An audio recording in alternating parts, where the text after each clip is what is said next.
Olá pessoal, estamos dando início aí ao nosso primeiro videocast Papo Saúde e hoje nós temos uma convidada muito especial, não é isso, Danilo? É isso aí. Então, e se vocês querem entender um pouquinho sobre prevenção de saúde, sobre exames de herança genética, fica aí com a gente, acompanhe tudo e vai ser muito legal.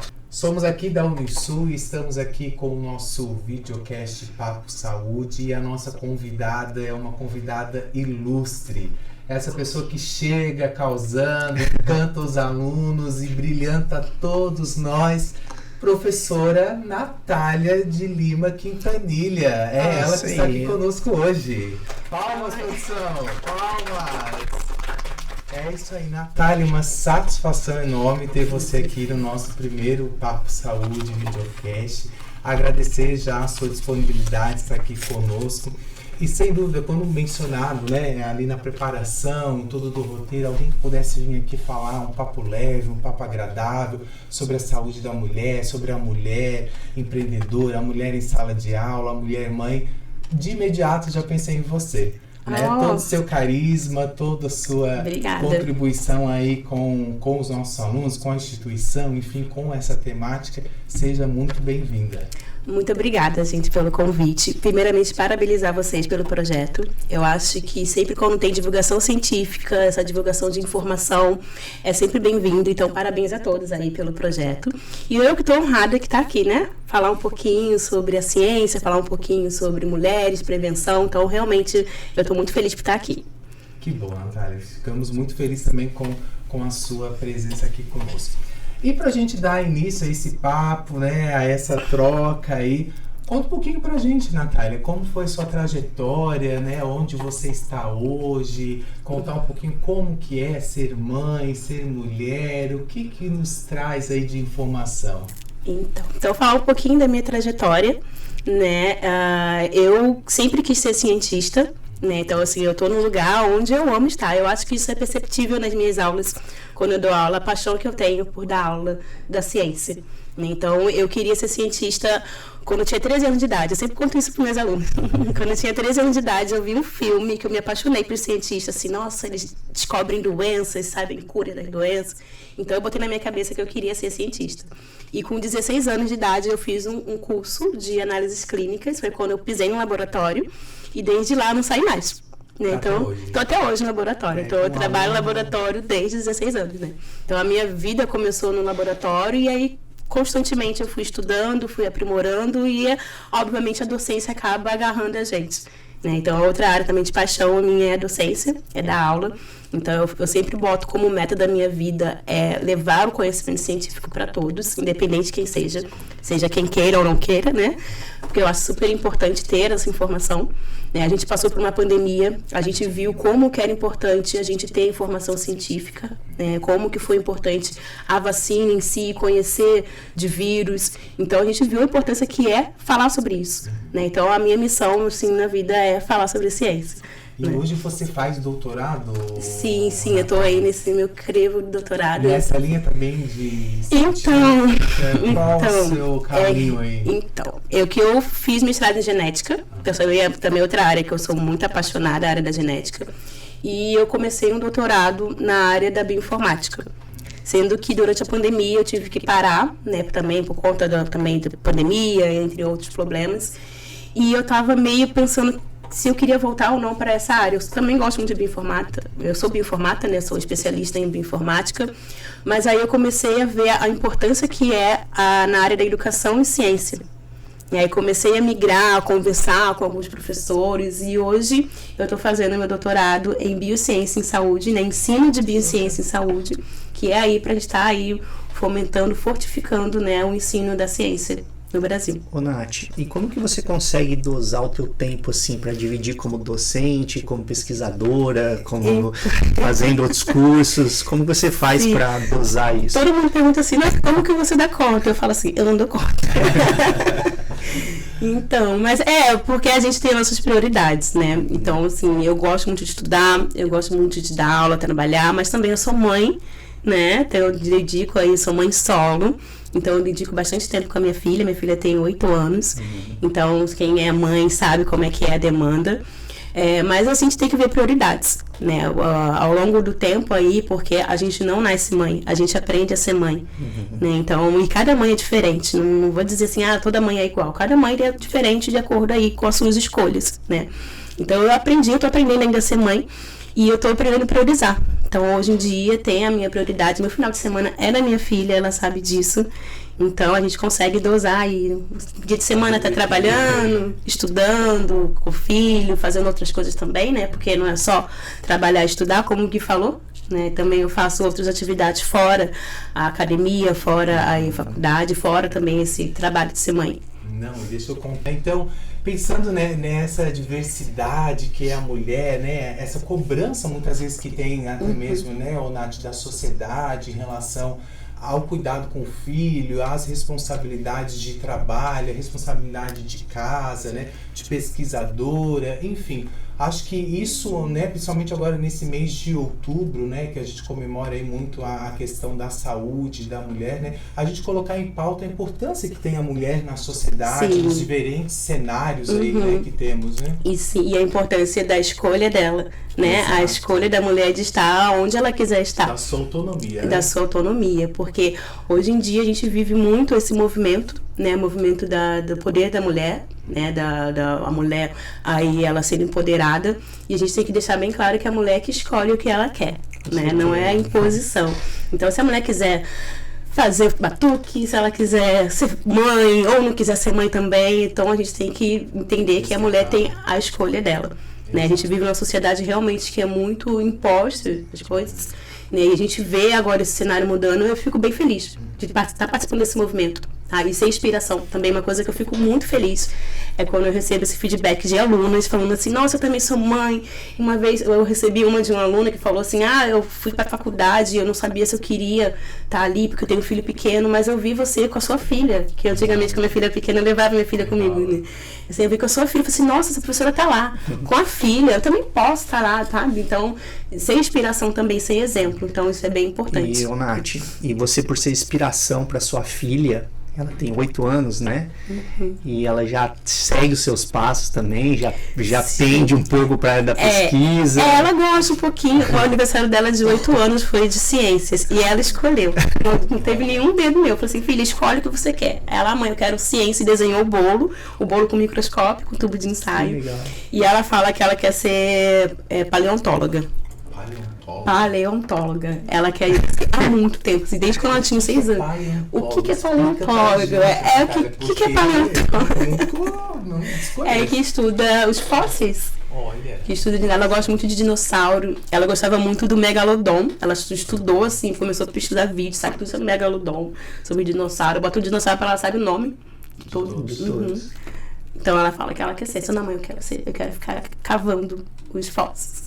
Que interessante, né? Vamos ter mais uma cientista aí, investigadora, né? Ô, Nath, me diz uma coisa, na docência, quanto tempo que você já tá? Esses dias, eu vou te contar uma coisa, eu acho que eu já comentei até com você. Tava entrando na instituição, né, para iniciar as atividades, saindo alguns alunos falando, nossa, a aula da Nath hoje foi demais, não sei o que. Eu falei, olha, queria ter assistido a aula da Nath também. Conta um pouquinho como que é essa vida docente em sala de aula também. Da mulher docente, né? Sim. Um ponto para se observar, né, quando a gente fala aí da mulher docente na ciência em si, é que antes a gente não tinha o direito de estar aqui, né? Antigamente a mulher não tinha o direito de estudar. E hoje a gente vê a faculdade, na área da saúde, mais de 80% são mulheres. Então, assim, mostrando como a gente está ganhando o nosso espaço. Isso é bem importante da gente frisar. Né? Que uns anos atrás a mulher era impedida de fazer o ensino superior. E a gente vê aí faculdades repletas de mulheres, realmente é muito gratificante. Né? E eu, como docente, como eu falei, né? Eu sou apaixonada pela docência porque eu gosto de falar da minha área. Eu gosto de falar de ciência. Eu gosto de formar profissionais. Né? Eu acho que a gente, como professor, a gente está ali para formar profissionais. A gente quer ver ali o aluno seguindo uma carreira, né? Seguindo uma trilha. Eu fico muito feliz quando eu vou nas formaturas e eu vejo lá os alunos. A gente acompanha desde o primeiro semestre. Né? É muito feliz, assim. Vocês sabem que a gente fica muito orgulhoso, porque eu penso assim, é um pedacinho de mim que está ali. Então, quando eu vejo também aluno passando em concurso, já no mercado de trabalho, eu falo assim, então um pedacinho de mim tá bem ali, na história dele, na história profissional. Uma sementinha foi plantada. Uma sementinha foi plantada. Então, assim, é muito gratificante. Aproveitando, né, dia de professores foi ontem, então, falando aí essa importância que é o professor na vida de uma pessoa, de um profissional, principalmente. Então, assim, dar aula pra mim, realmente, eu gosto muito.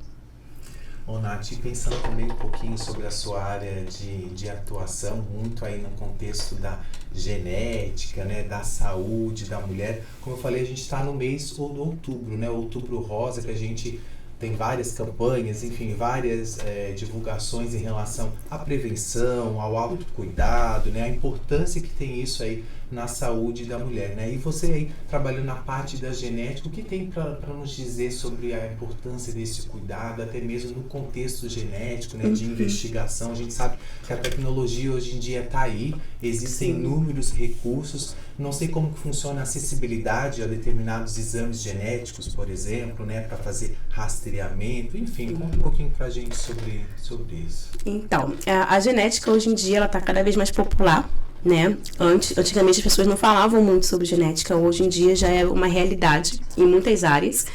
E, obviamente, conforme ela vai se tornando popular, ela fica mais acessível, né? A gente não está no cenário ainda que ela é acessível a nível SUS, mas ela está começando a ser mais popular.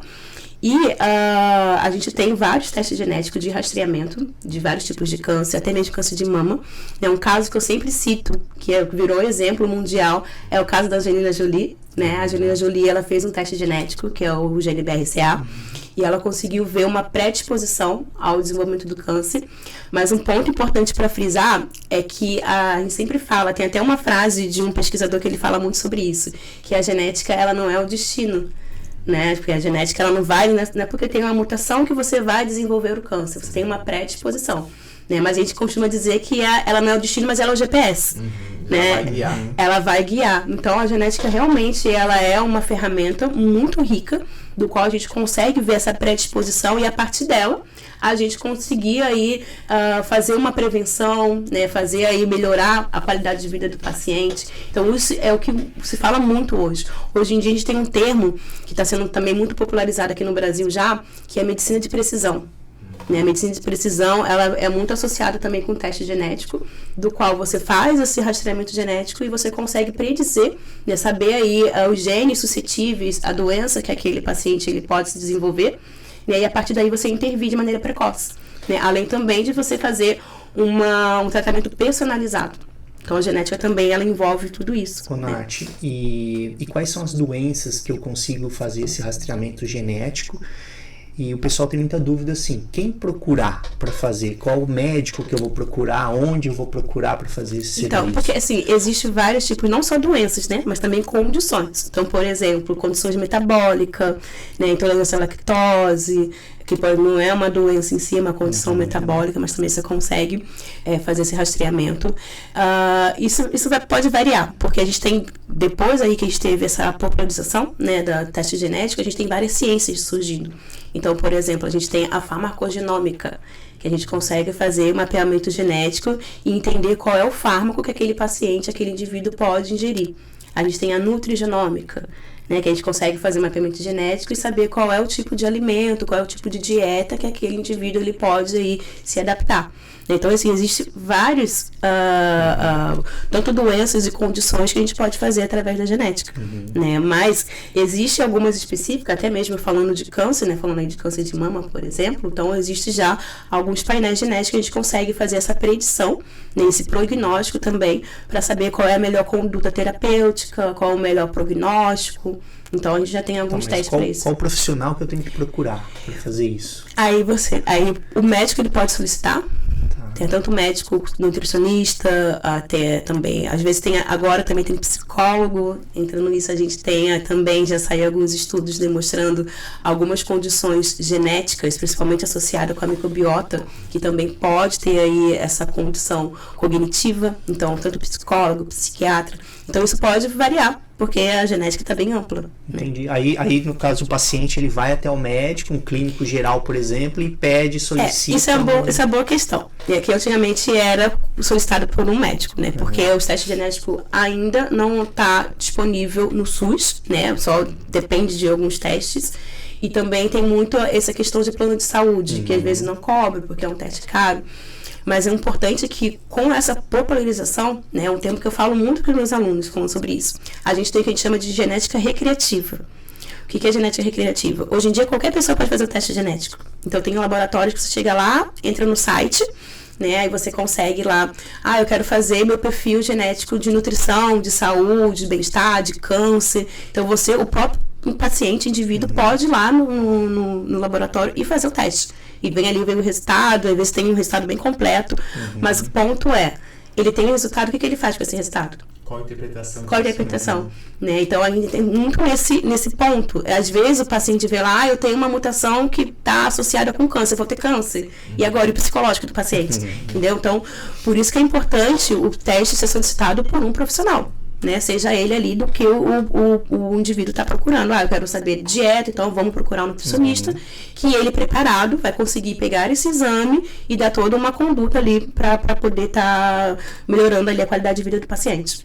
Eu acho que vale, né, a pessoa que tem interesse, né, em realizar esse exame, buscar talvez um profissional que já atue, né, nessa área, né, que já tenha conhecimento, porque como, né, você mesmo trouxe, Nath, tem o resultado, e agora? O que eu faço com isso, né? O profissional, às vezes, né, como é algo, de certa forma, novo ainda, né? Que nem todo mundo tem acesso, né, à informação. Acredito que os profissionais também estão buscando, né, esse conhecimento, essa formação, até mesmo para passar um tratamento, ou até mesmo para direcionar uma forma correta de um prognóstico, de um tratamento aí mais eficaz. Né? Então, acho que vale os interessados, pessoas interessadas buscarem, né? Sim, mas é um ponto bem importante, porque a genética está cada vez mais popular, mais crescendo, né, a informação sobre a genética. Eu até pontuo assim, eu quando escolhi ser geneticista, eu escolhi porque eu gostava da genética. Hoje eu vejo que entender a genética é necessário, porque a gente tem várias ciências surgindo em torno aí desse perfil genético. Eu dou até um exemplo. Eu já vi uma nutricionista já formada, que chegou um paciente que ela não entendia muito sobre teste de nutrogenético, né? E ela chegou com um paciente com um laudo nutrogenético. Falou assim, você consegue basear a minha dieta por esse laudo que eu fiz no laboratório? E ela ficou assim, meu Deus, o que eu vou fazer, sabe? Eu não sei. Então, ela começou a buscar cursos para poder interpretar. Então, tá vendo como tá necessário. Porque cada vez mais a gente tá falando muito de perfil genômico, metabolômica também é outra área que tá crescendo bastante. Então, tá cada vez mais necessário entender de genética. Né? Aí a gente pensa dos dois lados, né? Tanto o profissional em buscar capacitação em relação à orientação que vai dar para o paciente em si, que procura ele, né? Quanto também o próprio paciente já ir ter autonomia de informação, né? Informação. Porque se a gente for verificar, é difícil quem já chega com um teste desse em mãos apresentando para o profissional, né? Então é uma mão